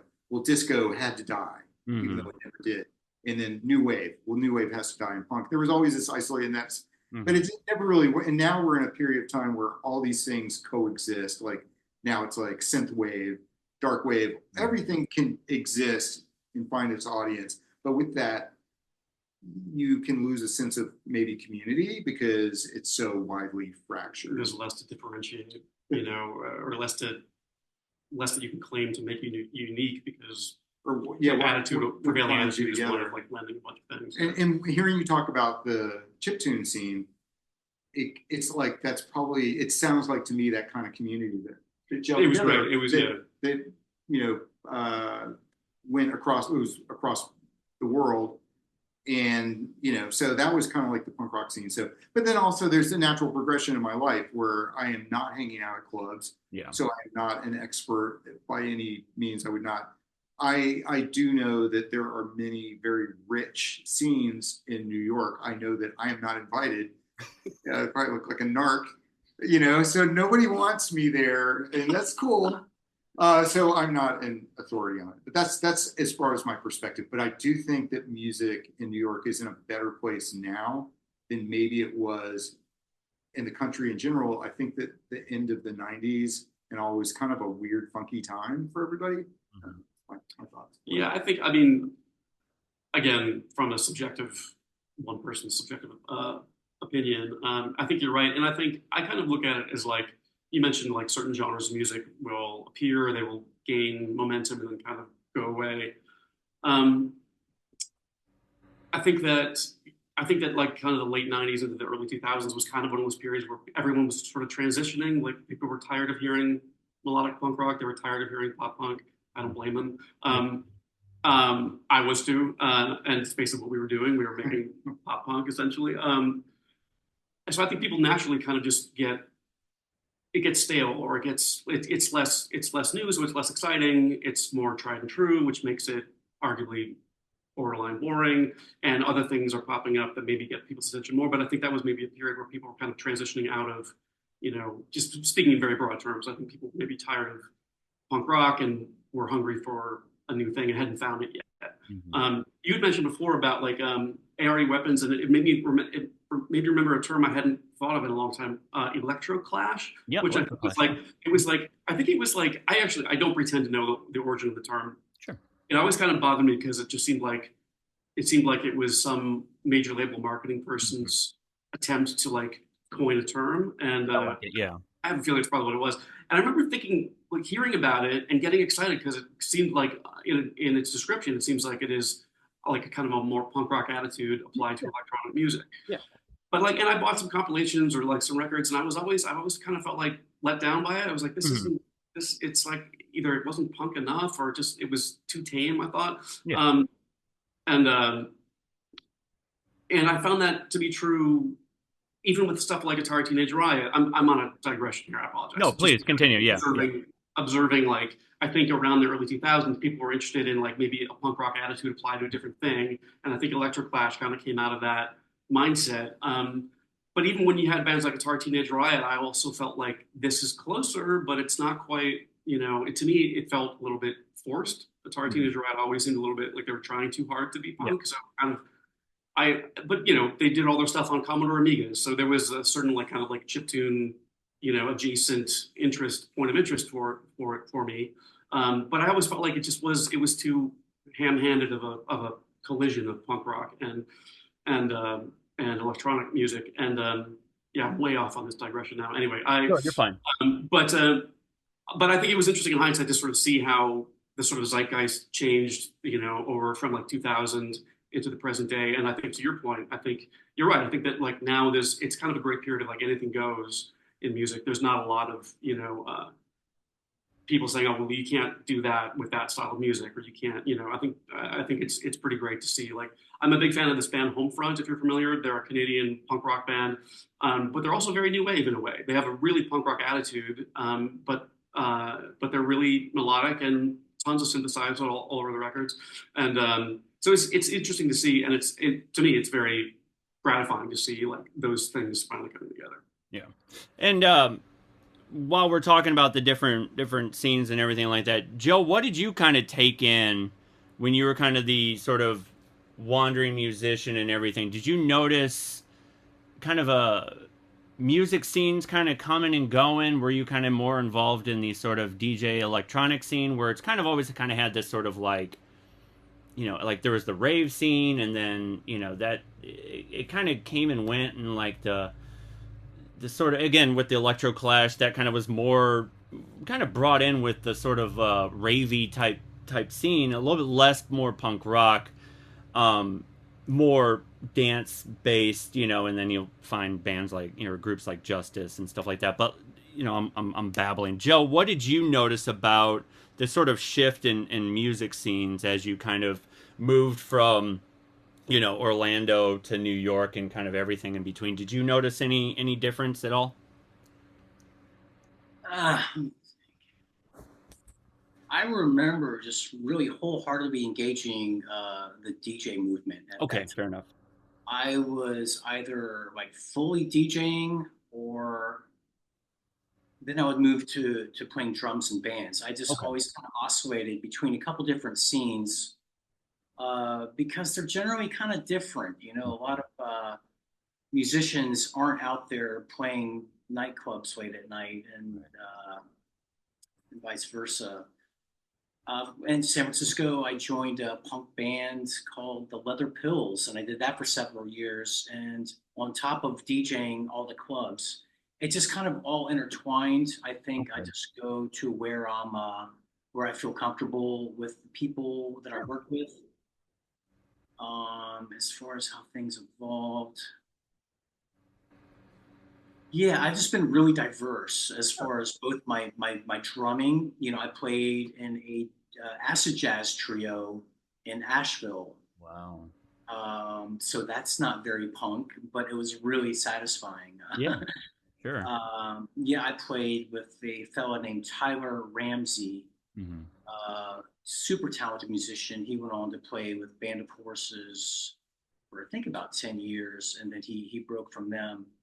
That was a really good time for me, and that was like playing drums for like the hippie crowd. Yeah. And I was DJing a lot of acid jazz in North Carolina. San Francisco was a different scene, hardcore punk with the Leather Pills. but playing like top clubs at night, you know. So I mean, the observation just pretty diverse. You just go with where you know. You know, Okay, you can fair enough. get in where you fit in, I guess. Yeah, that's awesome. But Cool. yeah, it's an interesting time. I want to talk about. I mean, the artwork is amazing behind you guys. I want to kind of go into, why you kind of picked the artists you did on both your albums, and yeah, tell me a little bit about, like, is it sorry, Bianca, Yeah, and I'll take this one. yeah, go Yeah. for it. Yeah, please. Bianca is my wife, Bianca Okay, cool. Schreiber. She is a New York painter. She's a born and raised New Yorker. Mike was here for a production session, and he saw this painting right here, and I think he just kind of became captivated with the content. It's beautiful. The Yeah, it's future is great. bright because we live in America. Yeah. Basically, things are falling apart in the country, and I think this kind of encompasses a little bit of her view. Mike took a picture of it, Yeah. and next thing you know, it's artwork for the album. But we love Bianca's art. She's That's incredible. yeah, kind of a neo-expressionist, leaning on the dark side of painting. Hmm. Bianca studied at Tyler School of Art at Temple University in Philadelphia, where she became a adjunct professor for painting. And as far as the newer piece, I just kind of put one and one together with how to talk to humans. I feel like a lot of the youth are losing their ability to communicate effectively. I think a lot of teachers are noticing that their students are shutting down. I think Yeah. it's called what is it called? The Gen Z phase. Yeah, the Gen Z stare or something like that. Yeah. Yeah. Hmm. And you know, this could probably help people in a joking way learn how to communicate again. You know, I think we're forgetting how to basically just listen to people. You know, yes, nod your head, acknowledge what they're saying, make eye contact. Mhm. We're almost like reintroducing the basics in a funny way. But what I found interesting with, I took the cellophane off and it just looks so much better. Yeah, yeah, yeah. Sorry about that. Yeah, let With me go. this piece, I'm weird about having. I like to have the protective thing, but yeah, I yeah, like the back piece too. If you, yeah, show the back piece as well. Yeah, there you go. sure, yeah. I saw when I was going through Bianca's art, I see a girl by herself. She's kind of waiting for a guy to say, "Hey, I'm here. Yeah, You need to learn how to talk to me. I'm waiting for you to ask me out on a date. yeah, Hi, here I am." And that's what I kind of got from it, how to talk to humans. A single girl, you know, I think the young men of America are having a hard time talking to girls yeah. right now. I think there's a dating deficit, there's a communication deficit with the youth. So that I put one and one together, and I think with the text, it kind of made sense. Josh picked out the second piece of art to complement the backside, and I think what he saw was a group of these are the guys that are wandering around the world, you know, like anonymously. Yeah, I just thought both sides, like that, the front piece and the piece that was used on the back, I thought they both kind of reflected isolation in different ways, you know? Yeah. Like just the facelessness of the silhouettes in the back, you know, it makes it kind of ominous. It's like, ooh, you know, I don't know how to interact with these people. That looks kind of off-putting and dangerous, scary. And I just thought Bianca's amazing art, these two pieces. I think they both kind of reflect isolation in different ways. Right. Wow. Yeah, her influences are Edvard Munch. Mhm. You know, so she kind of leans towards a darker expression, maybe you know anxious feelings, you know, translated through work. But she's really well balanced. She's very happy. She's not anxious or upset. I think she just kind of reflects what's happening around her. Sure. Yeah, and I get that, and I think when as artists we may not I'm trying to find the right, because you know, we may write about certain things or paint certain things that we absorb. It's not always personal. It's kind of like what we're kind of absorbing and taking in, and with the environment around us, and you know, it could, you know, I think it's one of those great things where we have ourselves like an outlet, you know, when it comes to music and art, where we can go, you know, I can feel these things. I'm kind of going through like this sort of therapeutic thing where, you know, especially at a weird time where it's very dark time right now, especially politically and socially. I think people are trying to find their kind of place in this world, you know, men and women alike. And it's you know, I think it's not only are we trying to figure ourselves out, but we're also going, we were so isolated for the longest time, and how are we going to kind of reintroduce ourselves to each other in a weird sort of, you know, human way, and you know, and not just that, but express ourselves without feeling like we're being, you know, mocked. You know, it's a weird thing when you kind of put things out on the internet, you know, and you're going, who's gonna take this in, who's going to relate to it, or who's going to go, you know, mock it or make fun of it or anything like that. So I think, you know, with how to talk to humans, I think we're, not only is it kind of like a way of kind of expressing not just this sort of development of AI, but how as humans, as beings, are we gonna kind of find community again? Does that make sense? Yeah. Yeah, absolutely. Right. And I think with like algorithm driven social media has now for decades been essentially driving wedges between people. Mm-hmm. I don't think that was purposeful at the beginning. Now I don't know. I'm less confident about it not being purposeful. Yeah, I think there's so much fragmentation that is often self-perpetuating. Like, you know, kids these days are like falling down internet rabbit holes that the algorithm begins to subtly steer them to, and then more in a more focused way steers them more directly to, you know, things like the manosphere, just like really toxic, you Yes, know. thank you for bringing that up, because I was going to bring that up. Yeah. And some of the news stories recently, like I don't even want to go there because they're so horrifying about things that are coming to light. And I think that socially we are dealing with, to your point, I think we are not only trying to relearn how to interact with each other, but also there's kind of a reckoning going on with like who are we actually, and like there is some dark shit going on in human culture. I mean, there always has been, of course, Mm-hmm. but we're coming face to face with some of that now. I think in a broader way, and it's not pretty. But to bring it back to your point, ultimately, we have to find some way to communicate effectively and to relate to each other. Yeah, and then we gotta, again, try and like rebuild the community. I think the music community and the art community are really doing their part and making sure that we can come together. And again, you know, you guys got your show coming up May 16th at Club Spacefish. Is that in Florida? Yeah, Orlando. Yeah, Orlando, Florida. Conduit. It's a venue called Conduit Mhm. in Orlando. Yeah, it's a larger live music venue. So we'll host it there, just like we used to host Club Spacefish at the Beach Club in downtown Orlando, until we had our own club, which, you know, led to the Gigi Allen debacle. Yeah, of course.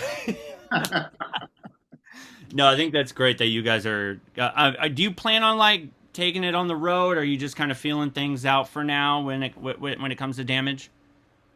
Um, I don't know what we're going to do. I think that just going back to Bianca's artwork, we're very fortunate to have.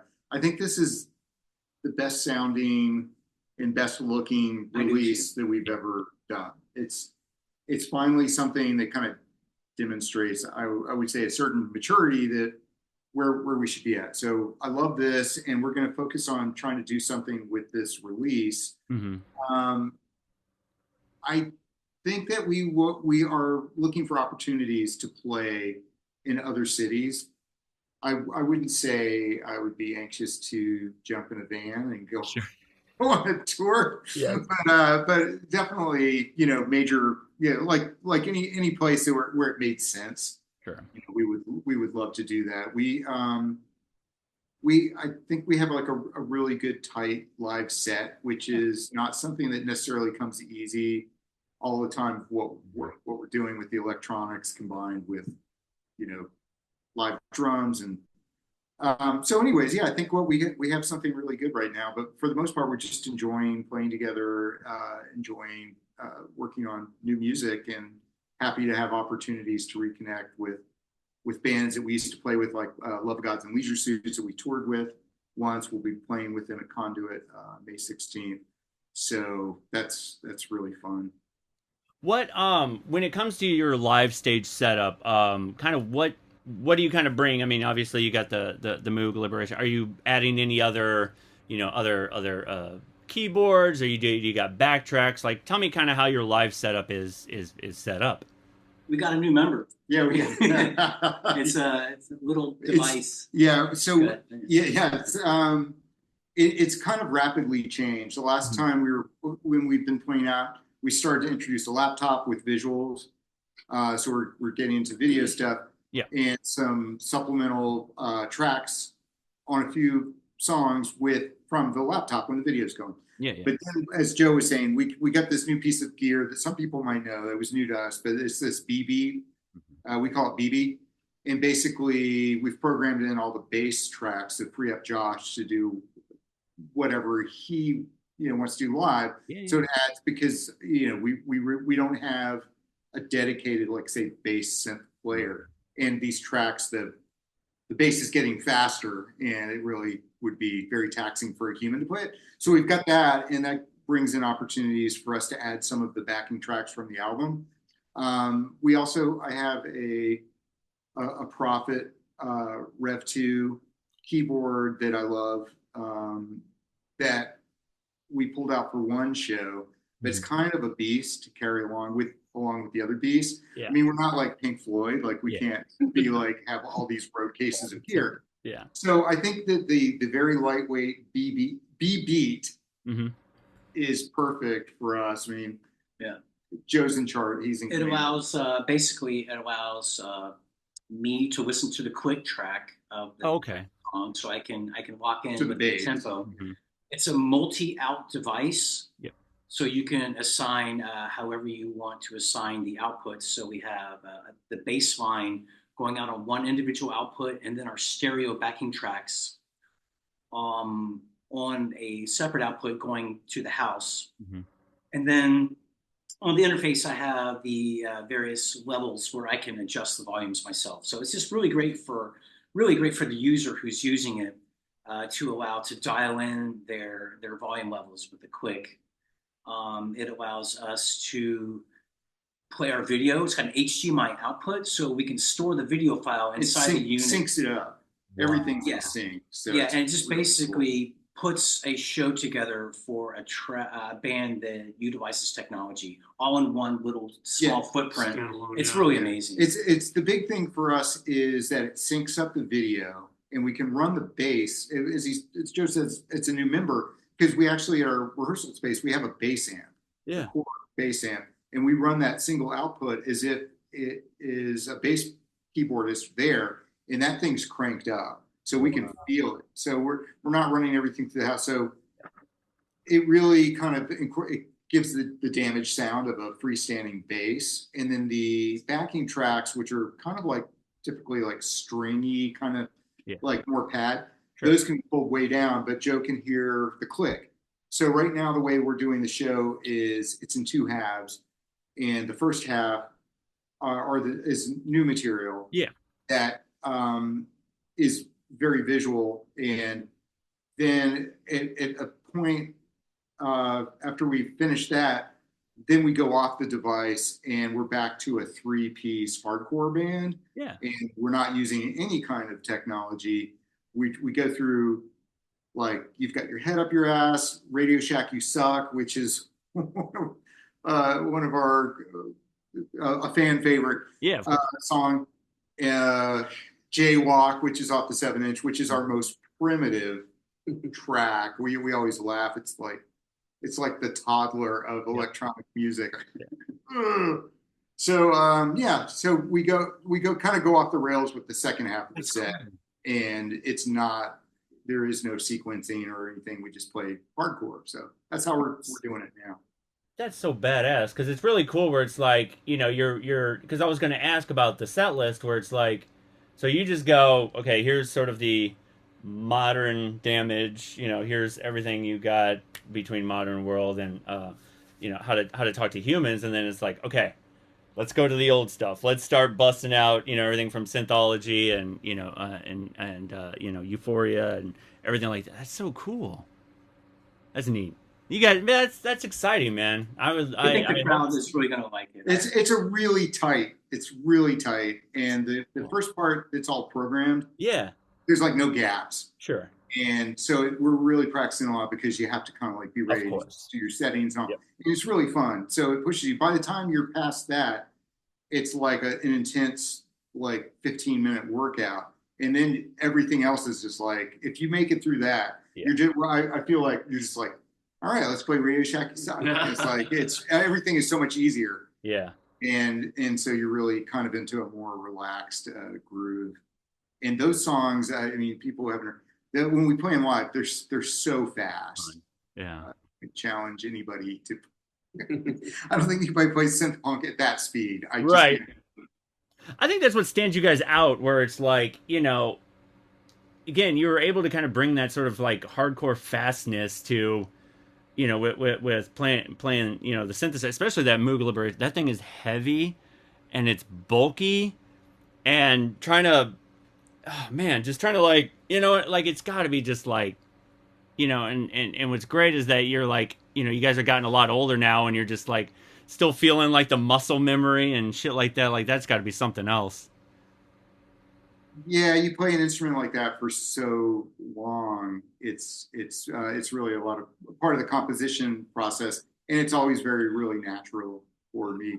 The only downside, as we all know, is that they're very finicky, and we're constantly in fear of something going wrong with gear. They're incredibly, I guess, robust in a way that they're this old, and Yeah. I've been jumping around with it and doing crazy stuff Yeah. with it, and it really, has made it out pretty well. It's had to have a few adjustments, but I mean, how long can that really go on? I don't know. It's like, but yeah, these are American made in Buffalo, New York, right? I think so. So Yeah. there's That's where something they're that based, yeah. we can all be very proud of. That's so cool. Yeah. I'll do one last question. I'll let you guys go. I really appreciate your guys' time. You've been amazing to have on. Again, I encourage everybody. This album comes out May 15th on Bandcamp. Don't forget to check that out. And then, of course, you can pick up Damage World. Just I'll have all the links and everything on the YouTube channel. But what words of wisdom do you have for anybody who wants to start a band, start a music project, become an artist, or anything like that? What kind of words of wisdom do you have for them? Don't have huge hopes right off the bat. I would say if you're just starting out and you're having some success, just remain humble and definitely be kind to the people you work with. Yeah. You'll see them on the way down as you're working with them on the way up. Practice. Yeah. Practice. Learn your one instrument as best you can. You want to share your skill with the audience. Yeah, I think that this is going to sound a little corny, but it is an absolute truth. Is you just have to do it for yourself, and you can't do it for anybody else. As you said, when you put stuff out there, you're always thinking, what's somebody going to say? But it really takes a lot of practice and experience to truly get to a point where you're only doing it for yourself and your friends. Yep.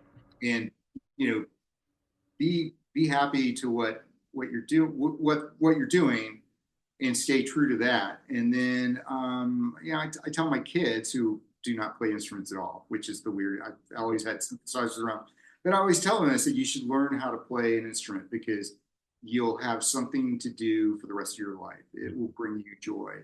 Yep. And that's the same thing being in a band. It's like, that's it. That's all there is to it. It's going to bring you joy if you approach it the right way.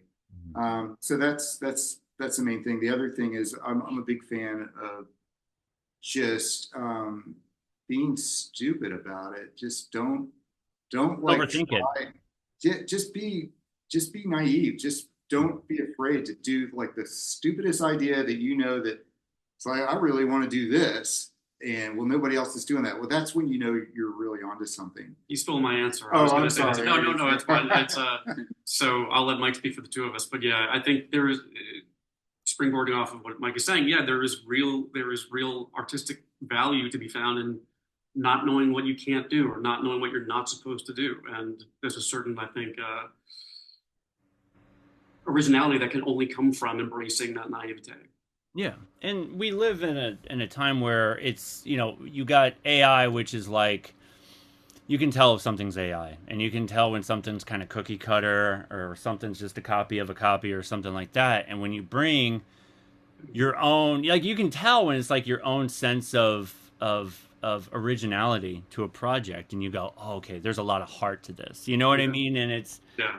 I always encourage everybody. I'm like, don't overthink your art. Don't overthink it, and don't be too hard on yourself in the beginning. Like, just keep working on developing, get comfortable with it, and just try and find your place in this world. You know, find what you can do, what you can bring, and you know, embrace what could happen next. You know, like, you know, if somebody's like, oh, I'd like to work with you on this or collaborate with you on this, and just learn to just, you know, be open to accepting, you know, work and artistic projects and stuff like I've always been like, you know, when it comes to like having kids, you know, my oldest daughter likes to take, you know, is into photography and stuff. I'm like, taking all, you know, people are like, hey, let's do this, that, go out there and just take pictures of anything and everything. And you know, when you're doing art, it's just like,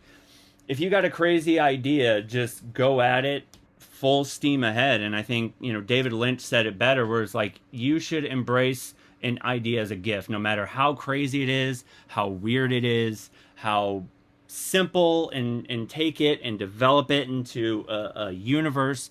Just take it and embrace it and develop it and love it. So that's what I got. Oh, that's great.